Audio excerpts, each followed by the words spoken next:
if the sector is sick or the enterprise is sick, that it will survive in public sector. If it cannot survive in private sector, it may not be able to survive in public sector also. So probably the idea is not to keep everything alive. If for certain reasons, some enterprises, if the technology has changed, if structurally there are major changes, pumping in money in order to keep them alive is not the answer. Probably moving away to some other sectors or amalgamation or merger, those could be looked into. We have a very pragmatic approach to these problems. And here, in the next 2 days, we have the presence of academicians, government officials, highly experienced and respected trade union leaders. We have the members from media who have been tracking businesses and public sector. We have managers and CEOs from the public sector, from the banks, from the state-owned enterprises, from the central government enterprises. And we also have our distinguished delegates from various parts of the countries. So in the next 2 days, we hope, today and tomorrow, we hope to sort of sit together, discuss, analyze, and come to certain recommendations which will probably be relevant not just to a state, but to at least many parts of the world who are really interested and who believe in public ownership of private properties, or public owner, like Mahatma Gandhi said, companies should be seen as trusts that belong to the society. And one way of upholding that is by ownership being held by the most representative organization of the people, that is the government. I'm sure there could be other examples, other solutions, other suggestions, and we would like to hear, we would like to discuss, and finally come out with certain recommendation that we would like to share with the whole world. Once again, on behalf of the Industries Department of Government at Kerala, I would like to welcome all of you to this town of Kovalam, this tourist village of Kovalam, and I hope you will enjoy the climate, the hospitality, and the conference today and tomorrow. Thank you very, very much. Thank you, sir. May I now request the noted economist and the Vice Chairman of the State Planning Board, Professor Prabhat Patnaik, to deliver the keynote address. Honorable Chairman Shri Elamaram Karim, Professor Jomo Kwame Sundaram, Honorable Minister Premachandran, respected trade unionist Padmanabhan, Professor Chandrachudan, Shri Dipankar Mukherjee, Shri Thomas, senior members of the administration, Shri Balakrishnan, Shri Mathai, distinguished delegates, members of the media, ladies and gentlemen. It's a privilege for me that I've been asked to attend this conference and to deliver the keynote address. Let me begin with the question, why do we celebrate the public sector? What's so special about it? And to my mind, the simple answer to that question is that any credible, serious program for reforming the ills of capitalism cannot do without the public sector. What these ills are, why they arise, are all quite well known. They arise from the fact that capitalism is not a planned system. It's a system which is more or less self-driven. It's not a system whose behavior conforms to the will of anyone. And as a result, it's marked by a set of tendencies which drive it forward.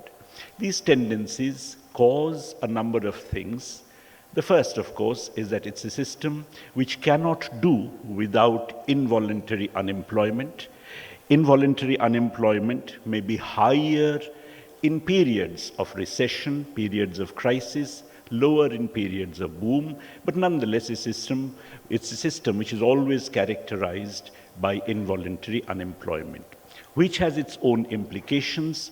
Those who are involuntarily unemployed are necessarily stuck in poverty, and even those who are employed, their bargaining strength is kept low because of the existence of an army of involuntarily unemployed, or what Marx called the reserve army of labor, because of which you have a situation where the bulk of the working population finds that its material conditions of life do not improve as labor productivity increases, which gives rise to income inequalities, to the perpetuation of poverty at one pole even as wealth grows at another. Capitalism also results in a situation where, because a lot of the costs which are incurred by the environment are not actually paid for by the capitalists, it makes incursions, encroachments on the environment which are damaging for our future. And likewise, it's a system which does not remain confined to a particular sphere, a particular area, a particular terrain. It always has a tendency to go beyond. It always has a tendency to expand its frontiers, because of which it's forever spreading commodity production everywhere. It's forever making encroachments on sectors of small production, sectors of petty production, dispossessing small producers who do not necessarily get absorbed into the actual workforce of the capitalist system, or the actual employed workforce of the capitalist system, which becomes an additional source of the generation of poverty. The standard belief in economics, including from John Maynard Keynes or even earlier, is that these ills of capitalism can in fact be rectified through state intervention, which can take the form of taxation, subsidies, controls of various kinds. Through taxes and subsidies, you can in fact get rid of the extreme income inequalities in a society. Through state intervention, you can make the system operate close to full employment, and through various acts of promotion, protection of small producers, you can prevent their being dispossessed, expropriated, and so on.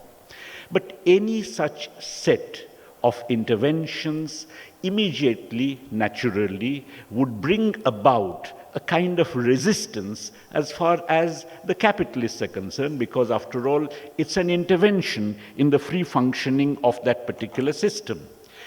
If this resistance is not to plunge the system into a crisis, then there must be an alternative agency that can play the kind of role that the capitalists play.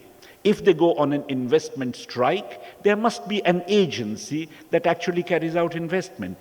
Therefore, the existence of a public sector as an agency of this kind is an essential component of any proposal for getting rid of the ills of capitalism, or any proposal for reforming the capitalist system. As a matter of fact, in the film we saw, this is the view which, for instance, was attributed to people like Joseph Stiglitz, Paul Krugman, and others.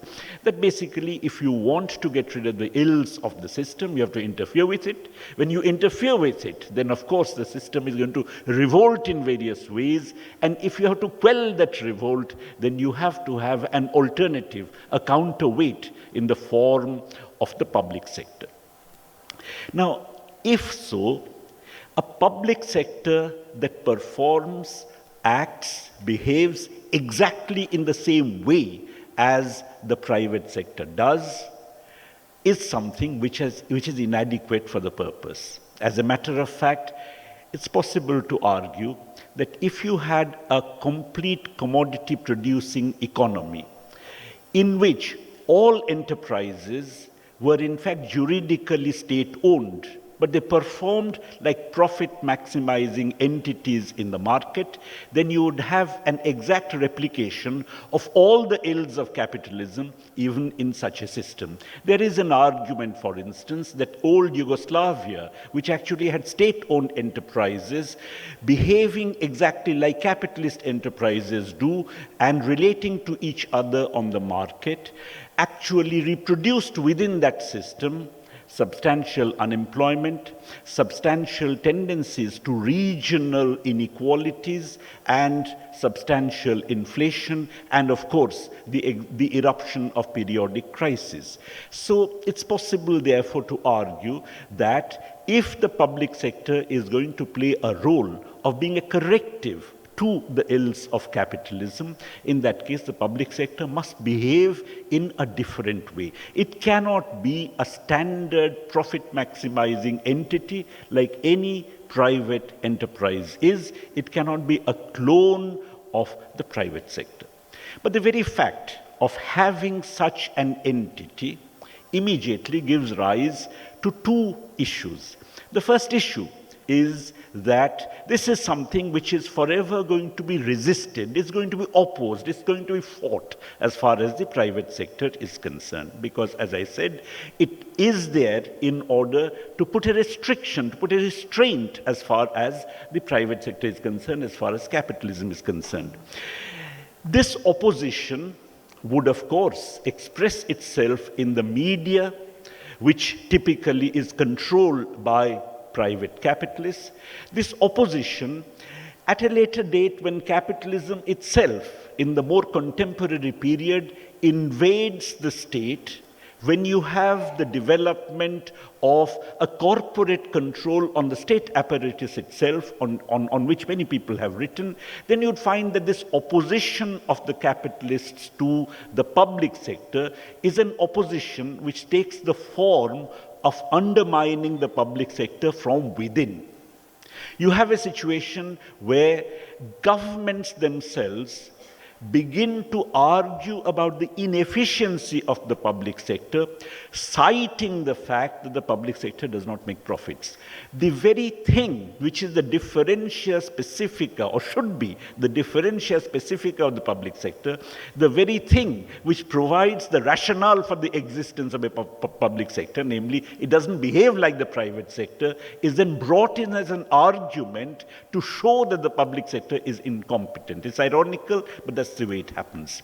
And likewise, you have various ways in which the public sector in such an environment begins to get undermined from within. In India, there was a period, for instance, in which the public sector was being viciously attacked in the press, everywhere else, on the grounds of not making profits, on the grounds, therefore, of being inefficient, which is, of course, a non sequitur, because not making profits is not the same as being inefficient. You had, at the same time, a very large number of public sector enterprises which were without any managing directors. You did not have heads of public sector enterprises. Naturally, therefore, they were in the doldrums, they were not functioning properly, and not surprisingly, this was a period in which they were attacked. The fact that they were not having heads is something which was a political act of dereliction, if you like, and of course nothing which is intrinsic as far as the public sector is concerned. So the attack on the public sector is something which of course goes on, and this attack is something which is inherent in the situation given the nature of the public sector, unless of course the public sector becomes a clone of the private sector, in which case its differentia specifica disappears. The second issue which I'd like to draw your attention to, the second conclusion in a sense, is that peaceful coexistence between a public sector which functions in a manner differently from the private sector and the private sector is really an impossibility. You may have, of course, periods of peaceful coexistence, but there is a fundamental contradiction between the two. This contradiction arises for a number of reasons. This contradiction arises, as I said, from the very nature of the public sector. This contradiction arises because public sector assets are not privatized as the capitalists would like in the period of neoliberalism. This contradiction arises because the very functioning of a public sector, which actually embodies goals different from making profits, but a successful functioning of the public sector nonetheless, is really something which undermines the legitimacy of capitalism. If you have a government sector which is functioning, then the social role of the capitalist, the necessity of having a group of people who must own the means of production to make the system run, is something which is undermined. Very, very long ago, in the 1830s, a British socialist called Thomas Hodgkin had said that we need capital, but we don't need capitalists. Now, in a certain sense, if the public sector begins to act successfully, begins to operate successfully, then the Hodgkin prediction is something which actually begins to make sense and therefore implicitly constitutes a damning criticism of the capitalist system itself. For these reasons, a peaceful coexistence, again of the sort that, for instance, Krugman and Stiglitz and so on were visualizing, is really not a credible, not a permanent possibility. There would, of course, be periods in which both coexist, but there would always be a tendency for one or the other to actually supplant the other one. In other words, I see the existence of the public sector as part of a struggle whose denouement would have to be to go beyond capitalism. In other words, I see the public sector as essentially playing a role in a transitional struggle to go beyond capitalism, to go towards socialism. I see the public sector, therefore, as a transitional phenomenon in a capitalist society which is continuously under attack, which is continuously being struggled against by the capitalist sector, but which represents, if you like, the implanting of a germ of social rationality in the context of the functioning of the capitalist system. And of course, the spreading of this germ is something which ultimately would lead to the creation of a society in accordance with social rationality. And that is a society which I would call socialism. So, if that is the case, then to my mind, the achievement of Kerala has to be seen in that particular context. The achievement of Kerala becomes relevant in the context of this continuous struggle. What the Kerala experience shows is that even by the criteria which the capitalists themselves put forward, which, if you like, is the criteria of the capitalist society itself, the public sector can function as well. And that's the criterion of profitability. It's not very surprising. John Kenneth Galbraith had said long ago that firms are basically managed by what he called the technostructure. The technostructure can as well populate the public sector as it populates the private sector. So there's no particular reason why, given the political will, the public sector should not function as efficiently, as properly, as competently as the private sector in the criterion of making profits. And that is what Kerala has shown. But of course, the criterion of making profits is really not, in a sense, the rationale of the public sector. The public sector has to play a much bigger role, and I would really like to visualize a situation where the public sector in Kerala, having demonstrated its strength, its viability, now moves on to play this bigger role. In the current Indian context, there is a very interesting way in which this bigger role can be played, and that is the following. Different states are now vying with one another, competing with one another in order to attract private capital. In the process, making huge concessions. Figures are quoted, for instance, about the amount of money that the Gujarat government had to offer as subsidies to the Tatas when they shifted their nano plant from West Bengal to Gujarat.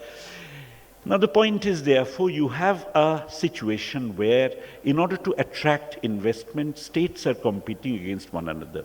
Countries are competing against one another in order to attract direct foreign investment. In this connection, the public sector can play the role of, as it were, providing a reservation price. We don't go out of our way to attract investment beyond a point, because we have a public sector. So the public sector, apart from making profits, has to play a far more proactive role, again in curtailing, if you like, the encroachments of private capital on state coffers. Now, it's in that connection, therefore, that I would like the Kerala experience to go forward from merely making profits, which of course is very good. It establishes the legitimacy of the public sector, even by the criteria of the capitalists themselves, but into, as it were, really becoming the carriers of an alternative social rationality. Thank you very much. Thank you, sir. The inaugural session is presided over by the Honorable Minister for Industries and Commerce, Government of Kerala, Mr. Elamaram Karim, whose steely resolve and determination had led to the phenomenal turnaround and energizing of SOEs in Kerala. Let's request him to deliver the presidential address. Respected Professor Jomo Kamusundaram, Assistant Secretary General for Economic Development, United Nations Organization, His Excellency Miguel Angel Ramirez, Ambassador of Cuba in India, my colleagues in the Council of Ministers, Comrades C. Divagaran and N.K. Premchandran,